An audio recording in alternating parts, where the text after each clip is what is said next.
বর্তমানে বাংলাদেশের রাজনৈতিক অঙ্গনে সবচেয়ে আলোচিত নাম বাংলাদেশ জামায়াতে ইসলামী। বলা যায় তারা এখন টক অফ দ্য টাউন। সামাজিক যোগাযোগ মাধ্যম থেকে রাজনৈতিক টক শো সর্বত্রই ঘুরছে একটি প্রশ্ন: দলটি কি আদর্শ বদলের পথে হাঁটছে? সম্প্রতি স্পেনের রাষ্ট্রদূতের সঙ্গে জামায়াতের আমির ডাক্তার শফিকুর রহমানের বৈঠকে নতুন দলীয় লোগো ও পতাকা প্রকাশ্য আসার পর শুরু হয়েছে তুমুল বিতর্ক। সেই লোগোতে আর নেই আল্লাহ শব্দ কিংবা কোরআনের আয়াত আকিমুদ্দিন। ফলে অনেকেই প্রশ্ন তুলছেন, জামায়াত কি ইসলামী রাজনীতির ঐতিহ্য থেকে সরে আসছে?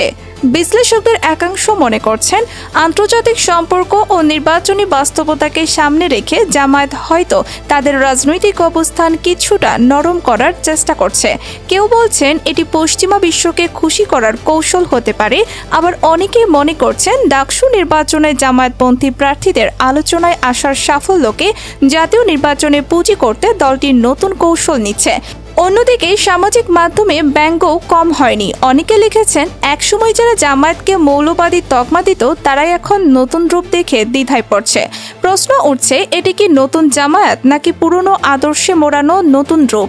কেউ কেউ আরও এগিয়ে বলছেন, যুগের পর যুগ ইসলামী রাজনীতির ছায়ায় থাকার পর যদি জামায়াত সত্যি আদর্শ বদলায়, তবে কি তাদের অতীত অবস্থান নিয়ে জাতির কাছে ক্ষমা চাওয়া উচিত নয়? ইতিহাস তো সাক্ষী। যেমন অবসরপ্রাপ্ত মেজর জলিল স্বীকার করেছিলেন, বৈজ্ঞানিক সমাজতন্ত্রের নামে দল গঠন ছিল তার জীবনের সবচেয়ে বড় ভুল। এদিকে রাজনৈতিক সমীকরণও বদলাচ্ছে। কেউ মনে করছেন বিএনপির সঙ্গে সম্পর্কের টানাপোড়েন ও ইসলামী দলগুলোর জোটে জায়গা না পাওয়ার হতাশা থেকেই জামায়াত নতুন পথ খুঁজছে। আবার কারো মতে কলকাতার পত্রিকায় মির্জা ফখরুল ইসলাম আলমগীরের বক্তব্যকে কেন্দ্র করে বিএনপিকে দিল্লিপন্থী আখ্যা দেওয়ার পর জামায়াত এখন ভারতের অনুকম্পা পেতে নিজ দলের লোগো থেকেই আল্লাহ শব্দ বাদ দিয়েছে।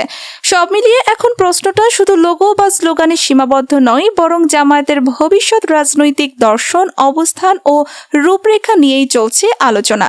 যদি সত্যি আদর্শ বদলের এই ইঙ্গিত বাস্তবে রূপ নেয়, তবে তা নিঃসন্দেহে বাংলাদেশের রাজনীতিতে এক নতুন অধ্যায়ের সূচনা হবে।